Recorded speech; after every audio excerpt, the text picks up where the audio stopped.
Hi friends. మీకు తెలుసా? మనం నడిచేటప్పుడు వేసే ప్రతి అడుగులో 200 కండరాలు ఉపయోగించబడతాయి. మనం నవ్వడం వలన మన గుండె మంచిగా పనిచేస్తుంది, ఒత్తిడిని తగ్గిస్తుంది మరియు మీ రోగ నిరోధక శక్తిని పెంచుతుంది. ముక్కు మరియు చెవు జీవితాంతం పెరుగుతూనే ఉంటాయి. మన నోట్లో దాదాపు 40,000 బ్యాక్టీరియాలు ఉంటాయి. మీరు ఎక్కువగా ఫుడ్ తింటే మీకు వినికిడి సరిగా ఉండదు. మీరు తీసుకునే ఆహారం ద్వారా మీ వినికిడి శక్తి ప్రభావితం అవుతుంది. కాబట్టి మీరు ఏదైనా బాగా వినవలసి వస్తే ఎక్కువ భోజనం చేయొద్దు. మన పాదాలు దుర్వాసన రావడానికి కారణం చెమట. అయితే మన పాదాలలో 2,50,000 స్వేద గ్రంథులు ఉంటాయి.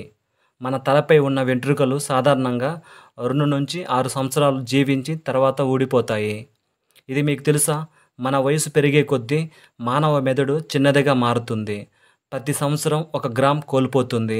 మనిషి నవ్వడానికి శరీరంలో 17 కండరములు, కోపం పట్టడానికి 43 కండరములు పనిచేస్తాయి. మీకు తెలుసా? 1 అంగుళం చర్మం మీద 3 కోట్లు పైగా బ్యాక్టీరియా ఉంటుంది. స్త్రీ గుండె పురుషుని గుండె కన్నా ఎక్కువ వేగంగా కొట్టుకుంటుంది.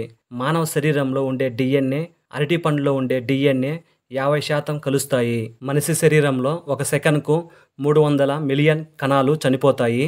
మళ్ళీ 300 మిలియన్ కొత్త కణాలు పుడుతూ ఉంటాయి.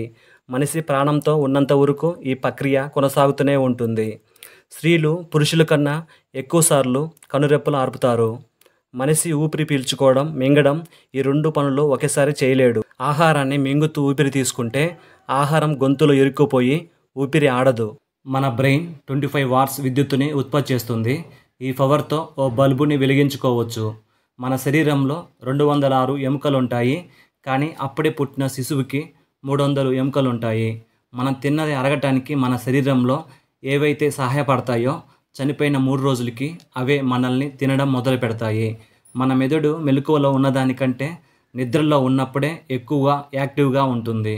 మన మెదడు నుంచి వచ్చే సంకేతాలు గంటకు 270 మైళ్ళ వేగంతో ప్రయాణిస్తాయి. మానవ శరీరం అంతటా నిరంతరం రక్త ప్రసారం జరుగుతూనే ఉంటుంది. కానీ బాడీలో రక్త ప్రసారం లేని ఏకైక భాగం కంటిలోని కార్నియా. ఇది గాలి నుంచి నేరుగా ఆక్సిజన్ని గ్రహిస్తుంది. స్త్రీ శరీరంలోని అతిపెద్ద కణాలు అండాలు. పురుష శరీరంలో అతి చిన్నవి వీర్యకణాలు. వీర్యకణం కంటే అండము సుమారు 30 రెట్లు పెద్దగా ఉంటుంది. ఈ రెండిటి కలయిక వల్లనే మనిషి పుట్టుక మొదలవుతుంది.